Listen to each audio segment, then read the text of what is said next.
മറ്റുള്ളവരെ പോലെ ഒളിച്ചോടുന്ന പ്രകൃതക്കാരനല്ല ബഹുമാനായ കേരള ഗവർണർ ശ്രീ ആരിഫ് മുഹമ്മദ് ഖാൻ. കാരണം അദ്ദേഹം രാഷ്ട്രീയം പഠിച്ചതും വളർന്നതും ഒക്കെ ഉത്തർപ്രദേശിലാണ്. ഉത്തർപ്രദേശ് ഗുസ്തിക്കാരുടെ നാടാണ്. വലിയ ഗോതയിൽ പഠിച്ചു വളർന്ന അദ്ദേഹത്തെ സംബന്ധിച്ചിടത്തോളം ഇത്തരക്കാരെ നേരിടുകയോ അല്ലെങ്കിൽ ഇത്തരം പ്രതിസന്ധികളിൽ എങ്ങനെ പ്രതികരിക്കണമെന്ന് എന്നുള്ളത് വളരെ വ്യക്തമായിട്ട് അദ്ദേഹത്തിന് അറിയാം. അദ്ദേഹത്തിന്റെ ഗ്ലാസിൽ നേരിട്ട് വന്ന് അടിക്കുന്ന അവസ്ഥ ഉണ്ടായപ്പോഴാണ് അദ്ദേഹം കാറ് നിർത്തിയിട്ട് പ്രക്ഷോഭക്കാരെ വിളിക്കുന്നത്, വരൂ നമുക്ക് മുഖാമുഖം സംസാരിക്കാം. അതിനുശേഷം SFI പ്രഖ്യാപിച്ചു, കേരളത്തിലെ ഒരു ക്യാമ്പസുകളിലും ഗവർണറെ പ്രവേശിപ്പിക്കില്ല. നോക്കൂ, കേരളത്തില് ഇന്ത്യയിലെ തന്നെ ബഹുഭൂരിപക്ഷം സംസ്ഥാനങ്ങളിൽ യൂണിവേഴ്സിറ്റികളുടെ ചാൻസലർ എക്സ് ഒഫിഷ്യോ ആയി അതാത് സംസ്ഥാനങ്ങളിലെ ഗവർണറാണ്. ഇവിടെയും അങ്ങനെയാണ്. കേരളത്തിലെ യൂണിവേഴ്സിറ്റികളുടെ ഭരണം നിയന്ത്രിക്കും. കേരളത്തിലെ യൂണിവേഴ്സിറ്റി ജീവനക്കാരുടെ അപ്പോയിന്റ്മെന്റും സ്ഥലം മാറ്റവും അടക്കമുള്ള കാര്യങ്ങളിലെ അഡ്മിനിസ്ട്രേറ്റീവ് കാര്യങ്ങൾ ശ്രദ്ധിക്കുന്നത് ഒക്കെ ഗവർണറാണ്. അത്തരത്തിലൊരു ഗവർണറെ കുറിച്ചോട് പറയുകയാണ്, കേരളത്തിലെ ഒരു ക്യാമ്പസിലും ഗവർണറെ ഞങ്ങൾ പ്രവേശിപ്പിക്കില്ല. അദ്ദേഹം ആ വെല്ലുവിളി ഏറ്റെടുത്തു എന്നുള്ളതാണ് സത്യം.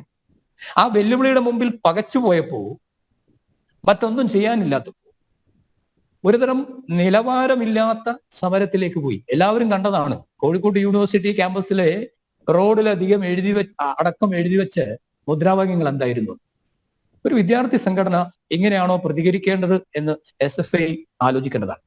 പക്ഷെ എന്നെ സംബന്ധിച്ചിടത്തോളം SFIയിൽ നിന്ന് ഇതിൽ കൂടുതൽ എന്തെങ്കിലും പ്രതീക്ഷിച്ചിട്ട് കാര്യമുണ്ടോ എന്ന് തോന്നുന്നില്ല. മുമ്പൊരിക്കൽ ഈ സെൽഫ് ഫൈനാൻസിങ് കോളേജുകളെ സംബന്ധിക്കുന്ന ഒരു വിധിന്യായം പുറപ്പെടുവിച്ചതിന്റെ പേരിൽ കേരളത്തിലെ ചീഫ് ജസ്റ്റിസിനെ പ്രതീകാത്മകമായി നാട് കടത്തുന്നു എന്ന് പറഞ്ഞ് സമരം ചെയ്ത ആൾക്കാരാണ്. ജയകൃഷ്ണൻ മാസ്റ്ററുടെ വധക്കേസിൽ വിധിന്യായം പുറപ്പെടുവിച്ച ജഡ്ജിയുടെ വീടിന് നേരെ കല്ലെറിഞ്ഞ ചരിത്രമുള്ളവരാണ്. അപ്പം ആൾക്കാരെ കൂടെ നിർത്താൻ ശ്രമിക്കുക, അവർ കൂടെ നിൽക്കുന്നില്ലെങ്കിൽ അവരെ സ്വാധീനിക്കാൻ ശ്രമിക്കുക, അതല്ലെങ്കിൽ മൂന്നാമത്തെ ഘട്ടത്തിൽ അവരെ ഭയപ്പെടുത്തി കൂടെ നിർത്താനും നിശബ്ദരാക്കാനും ശ്രമിക്കുക എന്ന് പറയുന്ന ഒരു തന്ത്രമാണ് ഇവിടെ SFIയും അവർക്ക് എല്ലാവിധ സഹായങ്ങളും ചെയ്തു കൊടുക്കുന്ന അവരുടെ മാതൃസംഘടനയും ചെയ്തുകൊണ്ടിരിക്കുന്നു. ഇത് ആര് ചെയ്താലും, ഇപ്പൊ ചെയ്യുന്നത് SFI ആണ്, നാളെ മറ്റേതെങ്കിലും ഒരു സംഘടന ചെയ്തുകൊണ്ടേ, ആര് ചെയ്താലും ഭരണഘടനാപരമായ കാര്യങ്ങൾ നിർവഹിക്കുന്ന ഭരണഘടനാ തലവനോട് ഇത്തരത്തിലുള്ള പൊതുനിരത്തിൽ ഇത്തരത്തിലുള്ള പെരുമാറ്റങ്ങൾ നടത്തുന്നത് ശരിയല്ല. എന്തുകൊണ്ടാണ് ഗവർണർക്ക് ഇന്ന് നിലമേൽ നേരത്തെ പറഞ്ഞതുപോലെ വഴിയോര സമരം അല്ലെങ്കിൽ എന്നൊക്കെ പറഞ്ഞല്ലോ, എന്തുകൊണ്ടാണ് അദ്ദേഹത്തിന് അങ്ങനെ പെരുമാറേണ്ടി വന്നത്? ഇപ്പൊ ജോർജ് സാർ പറയുകയുണ്ടായി, ഒരു ഗവർണർ സഞ്ചരിക്കുന്ന സമയത്ത് സംസ്ഥാനത്തിന്റെ ഒന്നാമത്തെ പൗരൻ ഭരണഘടന അനുസരിച്ച് മൂന്നാം സ്ഥാനത്ത് വരുന്ന ഏറ്റവും പ്രഥമ പൗരൻ എന്ന് പറയാവുന്ന ഗവർണർ സഞ്ചരിക്കുന്ന സമയത്ത് വേണ്ട സുരക്ഷ ഒഴുക്കുവാൻ കേരള പോലീസിന് കഴിയുന്നില്ല. നേരത്തെ സൂചിപ്പിച്ചല്ലോ, ബഹുമാന്യായ മുഖ്യമന്ത്രി നവകേരള യാത്ര നടത്തിയ സമയത്ത്, നവകേരള സദസ്സുമായി ബന്ധപ്പെട്ട് യാത്ര നടത്തിയ സമയത്ത് കറുത്ത വസ്ത്രം ധരിച്ച്, എന്തിന് കറുത്ത റിബൺ തലയിൽ കെട്ടി പോലും പുറത്തിറങ്ങാൻ കഴിയാത്ത ഒരു സാഹചര്യം ഉണ്ടാക്കാൻ കേരളത്തിലെ പോലീസിന് കഴിഞ്ഞുവെങ്കിൽ ഗവർണർ സഞ്ചരിക്കുന്ന വഴിയിൽ ഗവർണർക്കെതിരെ പ്രതിഷേധം ഉണ്ടാകാനുള്ള സാധ്യതയുണ്ട് എന്ന് മനസ്സിലാക്കാനുള്ള ഇന്റലിജൻസ് ബ്യൂറോ ഇല്ലാത്തതാണോ കേരളത്തിലെ പോലീസ്? അല്ലല്ലോ. പോലീസ് സത്യത്തിൽ ഇത്തരക്കാർക്ക് സമരം ചെയ്യാൻ വേണ്ട സാഹചര്യങ്ങൾ ഒരുക്കി കൊടുക്കുകയാണ് ചെയ്യുന്നത്. അങ്ങനെ വരുന്ന സമയത്ത് തന്നെ പ്രൊട്ടക്ട് ചെയ്യാൻ ആരുമില്ലാത്തൊരു സാഹചര്യത്തിൽ, നിയമാനുസരണം തനിക്ക് ലഭിക്കേണ്ടുന്ന പരിരക്ഷ ലഭിക്കുവാനുള്ള സാഹചര്യമില്ല എന്ന് കാണുന്ന സമയത്ത് ഒറ്റയാൾ പോരാട്ടം നടത്താനുള്ള കഴിവുള്ള വ്യക്തിയാണ് കേരള ഗവർണർ എന്ന് അദ്ദേഹം തെളിയിച്ചു. അതുകൊണ്ടാണ് അദ്ദേഹം കസേരയിട്ട് അവിടെ ഇരുന്നിട്ട് പറഞ്ഞത്, FIR എടുക്കൂ, ഞാൻ FIRന്റെ കോപ്പി കിട്ടാതെ ഇവിടുന്ന് പോകില്ല എന്ന്. കാരണം അദ്ദേഹം അല്ലാതെ അവിടുന്ന് പോയിരുന്നെങ്കിൽ ആ FIR രജിസ്റ്റർ ചെയ്യപ്പെടുമായിരുന്നില്ല എന്നുള്ളത് തർക്കമില്ലാത്ത കാര്യമാണ്. പോലീസ് സ്ഥലത്ത് നിന്ന് അറസ്റ്റ് ചെയ്ത ആൾക്കാരെ നേതാക്കന്മാർ പോയി പോലീസ് സ്റ്റേഷനിൽ നിന്ന് വിളിച്ചിറക്കി കൊണ്ടുപോകുമെന്നുള്ളത് തർക്കമില്ലാത്ത കാര്യം. അതുകൊണ്ട് മാത്രമാണ് ചടയമംഗലം പോലീസ് 118/2024 നമ്പർ കേസായി FIR രജിസ്റ്റർ ചെയ്യുവാനും 353 അടക്കമുള്ള വകുപ്പുകളിട്ട് FIR രജിസ്റ്റർ ചെയ്ത് അറസ്റ്റ് ചെയ്യപ്പെട്ട ആൾക്കാരെ കോടതിയിൽ ഹാജരാക്കി റിമാൻഡ് ചെയ്ത് ജയിലിലേക്ക് പോകാനിടയായത്. ഇവിടെ ഒരു കാര്യം കൂടി ഞാൻ പറയാൻ, ഗവർണർ നേരത്തെ സൂചിപ്പിച്ചു, ഗവർണർ ചാൻസലർ എന്ന നിലയിൽ അദ്ദേഹത്തിൽ നിക്ഷിപ്തമായ അധികാരങ്ങളാണ് കൈയാളിയിട്ടുള്ളത്. മുൻകാലങ്ങളിലൊക്കെ തന്നെ ഇപ്പൊ ഈ പറഞ്ഞല്ലോ, എവിടെയും തിരഞ്ഞെടുക്കപ്പെടാത്ത ചില വിദ്യാർത്ഥി സംഘടനകൾ ABVPയുടെ പേരൊക്കെ പരാമർശിച്ചു. വിദ്യാർത്ഥി സംഘടനകളുടെ പ്രവർത്തകരെ കുത്തിക്കയറ്റാൻ ശ്രമിക്കുന്നു. ഞാൻ ചോദിക്കട്ടെ, കേരളത്തില് വൈസ് ചാൻസലർമാരായി അപ്പോയിന്റ്മെന്റ് നടന്നവരെ സംബന്ധിച്ച് ഈ അടുത്ത കാലത്തുണ്ടായ വിവാദങ്ങളും കോടതി നടപടിക്രമങ്ങളും ഒക്കെ നമുക്കറിയാലോ. അർഹതയുള്ളവരെയാണോ വൈസ് ചാൻസലർമാരാക്കിയത്? കോഴിക്കോട് കണ്ണൂർ യൂണിവേഴ്സിറ്റിയിലെ VC-യെ പുനർനിയമനം നടത്തിയതിന്റെ പേരിൽ അവസാനം സുപ്രീം കോടതി വിധിന്യായം എന്തായിരുന്നു? അങ്ങനെയാണെങ്കിൽ അർഹതയില്ലാത്ത ഇത്തരപ്പെട്ട ആൾക്കാരെ നിയമിച്ച സമയത്ത് SFI എന്ന് പറയുന്ന ഈ സംഘടന അവർക്ക് ഇത്തരത്തിലുള്ള കാര്യങ്ങളിൽ വലിയ താല്പര്യമോ ബോധമോ ഉണ്ടായിരുന്നെങ്കിൽ എന്തുകൊണ്ട് അതിനെതിരെ പ്രതികരിച്ചില്ല?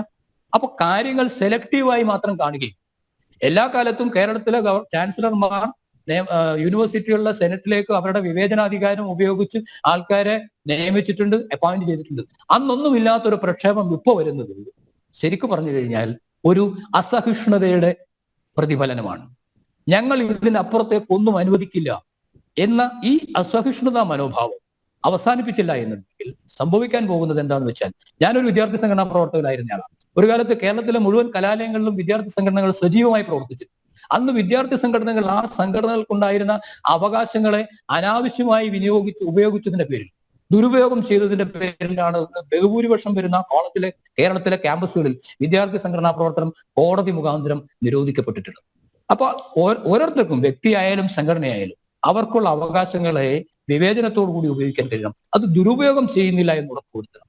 കേരള ഗവർണർ എടുത്ത നടപടി, ആ നിയമനം തെറ്റാണ് എന്ന് കണ്ടാൽ, ഇപ്പോ കേരള ഹൈക്കോടതിയിൽ ഹർജിയുണ്ട്.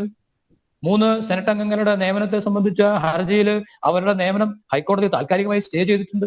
കേസ് നടന്നു വരികയാണ്. അത്തരത്തിലുള്ള നിയമപരമായ ഓപ്ഷൻസ് നിലനിൽക്കെ ഗവർണറെ തെരുവിൽ തടയുവാനും അദ്ദേഹത്തെ പരസ്യമായി ആക്ഷേപിക്കുവാനും, ഇപ്പൊ അദ്ദേഹം ഒരു കാര്യം കൂടി പറഞ്ഞ് അവസാനിപ്പിക്കും. അദ്ദേഹം പറഞ്ഞു നിയമസഭയിൽ ഗവർണർ നയപ്രഖ്യാപന പ്രസംഗത്തിന്റെ അവസാന പാരഗ്രാഫ് മാത്രം. ഇത് ആദ്യമൊന്നുമല്ല, മുൻകാലങ്ങളിലും ഗവർണർമാർ ഇത് ചെയ്തിട്ടുണ്ട്. നയപ്രഖ്യാപന പ്രസംഗത്തിന്റെ ആദ്യത്തെ പാരഗ്രാഫും അവസാനത്തെ വരിയും വായിച്ചിട്ടുള്ള ചരിത്രങ്ങൾ കേരള നിയമസഭയിൽ തന്നെയുണ്ട്. കേരള നിയമസഭയുടെ ചരിത്രം പരിശോധിച്ചാൽ മതി. സ്വാഭാവികമായും അദ്ദേഹത്തിന്റെ പ്രതിഷേധങ്ങൾ പ്രകടിപ്പിക്കേണ്ട ചില സ്ഥലങ്ങൾ അദ്ദേഹം പ്രകടിപ്പിക്കേണ്ടി വരുന്നു. അദ്ദേഹം നിസ്സഹായനാണ്, അദ്ദേഹം ഏകനാണ്. അദ്ദേഹത്തെ സഹായിക്കേണ്ടവർ, അദ്ദേഹത്തിന് സംരക്ഷണം കൊടുക്കേണ്ടവർ അദ്ദേഹത്തെ സംരക്ഷിക്കുന്നില്ല എന്ന് കാണുമ്പോൾ ഒറ്റയാൾ പോരാട്ടത്തിലൂടെ ഒരു വലിയ കൂട്ടത്തെ നേരിടുകയാണ് അദ്ദേഹം. അതിന് അദ്ദേഹത്തെ പഴി പറഞ്ഞിട്ട് കാര്യമില്ല. അദ്ദേഹം, ഞാൻ നേരത്തെ സൂചിപ്പിച്ചതുപോലെ, ഒരു വലിയ ഗോതയിൽ പഠിച്ചു വളർന്നു വന്ന ആളായതുകൊണ്ട് അദ്ദേഹത്തിന് അത്ര പെട്ടെന്ന് തളർത്താൻ കഴിയില്ല എന്നറിയാവുന്നത് കൊണ്ടാണ് അദ്ദേഹത്തെ ഇത്തരത്തിൽ പ്രായാധിക്യം കൊണ്ടാണ്, ആരോഗ്യ പ്രശ്നം കൊണ്ടാണ്, മറ്റു പ്രശ്നങ്ങൾ കൊണ്ടാണ് എന്നൊക്കെ പറഞ്ഞ് ആക്ഷേപിക്കുന്നത്. അതൊരിക്കലും ഒരു ജനാധിപത്യ സമൂഹത്തിൽ ചേരുന്നതല്ല. അങ്ങനെയാണെന്നുണ്ടെങ്കിൽ മറ്റു പലരെ കുറിച്ചും പറയുന്നതൊക്കെ ശരിയാണെന്ന് സമ്മതിക്കേണ്ടി വരും.